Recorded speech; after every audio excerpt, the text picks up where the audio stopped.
Amidst the global fervor surrounding climate change, Britain makes headlines with a rather eyebrow-raising move. Prime Minister Rishi Sunak announced a 5-year delay in Britain's ban on the sale of new gasoline and diesel cars and vans.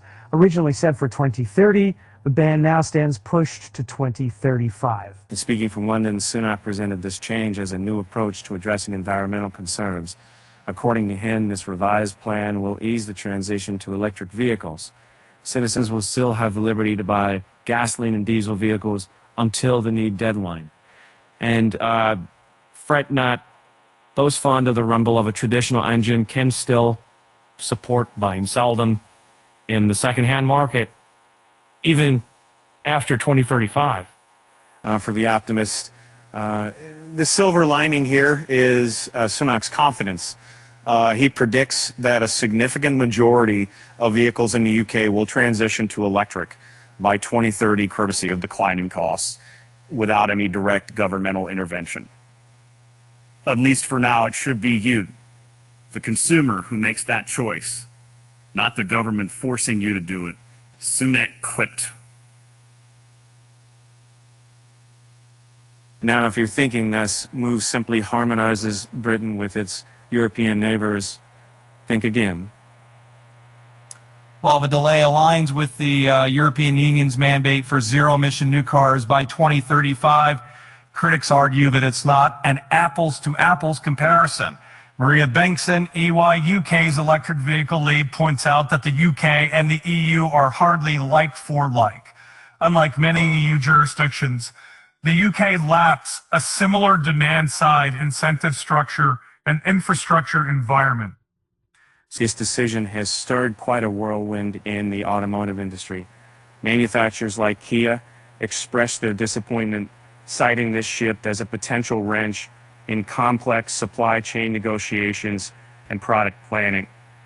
Ford, while emphasizing their hefty investment towards electrification, echoed the sentiment that the UK's 2030 target is a paramount catalyst for a greener future. Meanwhile, Volkswagen emphasized the urgent need for clear and reliable regulatory frameworks to spur market confidence that not everyone's seeing red. Toyota, for instance, lauds the move, viewing it now as a practical step aiding industry and consumers in the transitional period. And of course, there's also the economic side of the coin. With national elections lurking around the corner and voters grappling with high inflation and stagnant economic growth, this decision is a tactical move by Sunak to win some favor. He defends the change by stressing the UK's commitment to net zero emissions by 2050. He attributes this policy's tweak to previous governments saying the issue may have been a tad too hasty in setting net zero targets without ensuring public backing. The UK automotive sector has faced hurdles in securing substantial investments in electric vehicle manufacturing and battery plants.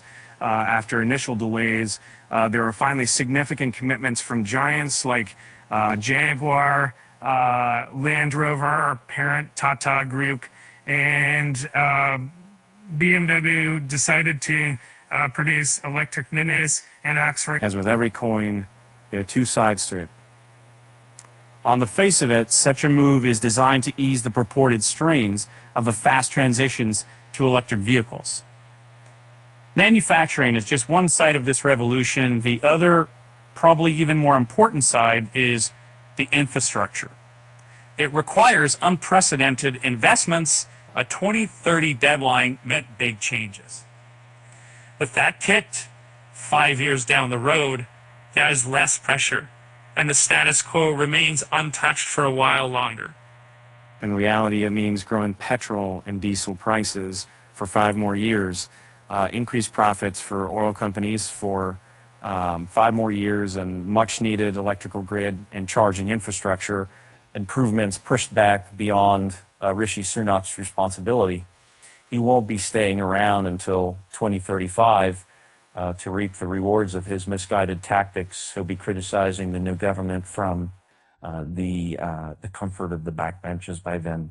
The only hope is that the EV revolution plows on, driven by customers who tried an electric car and don't want to go back to gasoline or diesel. And while we're getting more and more choices when it comes to buying a new EV, the lacking infrastructure is primed to wreak absolute havoc with electric car adoption. Who knows? Maybe that's the plan. The electric vehicles were initially more popular than gasoline-powered ones in the early 20th century, but advancements in internal combustion engines and mass production techniques, like those by Henry Ford, shifted the automotive industry's focus away from electricity for almost a century. Norway, a country not even half the size of the UK in terms of population, boasts over 50% of new car sales as electric, effectively setting the gold standard for EV adoption.